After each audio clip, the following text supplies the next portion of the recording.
From time-saving tricks to finding ingenious new uses for old things, the internet provides a wealth of information and advice. Joining us is the editor of KidSpot.com.au, Alex Brooks, with some household tips sure to make life easier for you. Thank God. Alex, good morning. Morning. First up, chopping tomatoes. It is a very messy business, especially with kids around. So what's the secret? Look, it definitely is a messy task. The one secret is a really sharp, good knife. That'll get you through everything. But the other tip that there's a wealth of tips, especially on KidSpot. The other great tip with cherry tomatoes, which, it can be a bit tiresome cutting them one by one, is you make sure you get an evenly sized packet, pop them between two lids and slice that sharp knife straight through all of them at once. Good advice. How about brown sugar? That gets all dry and kind of clumpy in the cupboard, doesn't it? Look, it does. And there's quite a few tips to soften brown sugar. One of the big ones that's been circulating through the internet and going viral on Pinterest is this idea of putting marshmallows in with your brown sugar to keep it soft and draw the moisture out. Another tip for that is to use a slice of bread. Put some day-old bread in there and that will also help the moisture from the bread will soften the sugar. Okay. And you can also do some microwave tricks to soften brown sugar as well. I'll take the marshmallows. Now, the same monster that steals my socks, I think, is stealing all my bobby pins.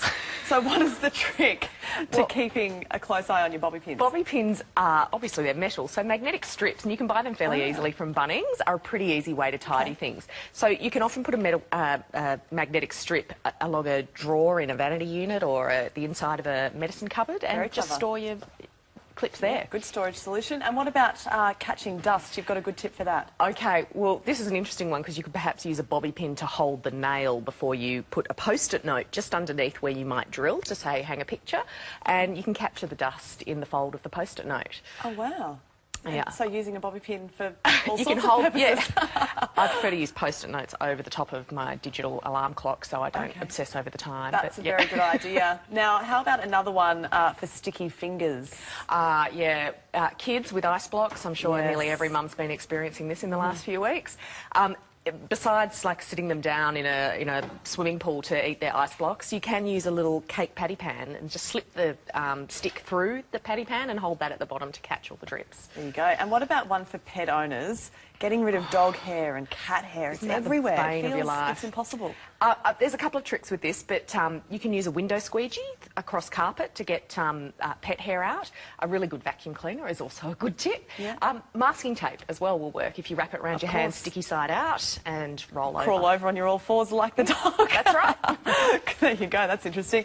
And, of course, who doesn't love chocolate? I'm in on that. This is a simple way of melting it. Yeah, well, chocolate can be tricky. You're supposed to do it over a double boiler, but you can actually place the chocolate in a glass bowl in your slow cooker, and that's another easy way to melt it if you don't want to get a double boiler sorted. Good stuff. I'll take it any way I can get it.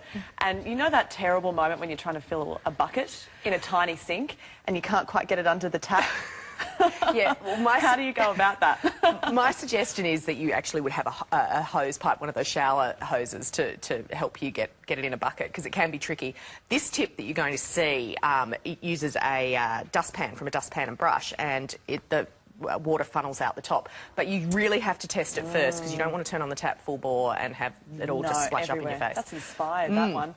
DIY for the first aid kit. Yeah. Well, this one can be tricky because ice packs, often you don't have one when you need one. But if you keep a frozen sponge or kitchen Wet-X in the freezer, and you can just pop it in a sandwich bag, and it will mould and do all the right things that one of those expensive ones from the chemist will do. There you go. It's all good advice. It's all very resourceful as well. That's right. Alex, you're a genius. Thank you for your time this morning. Thank you.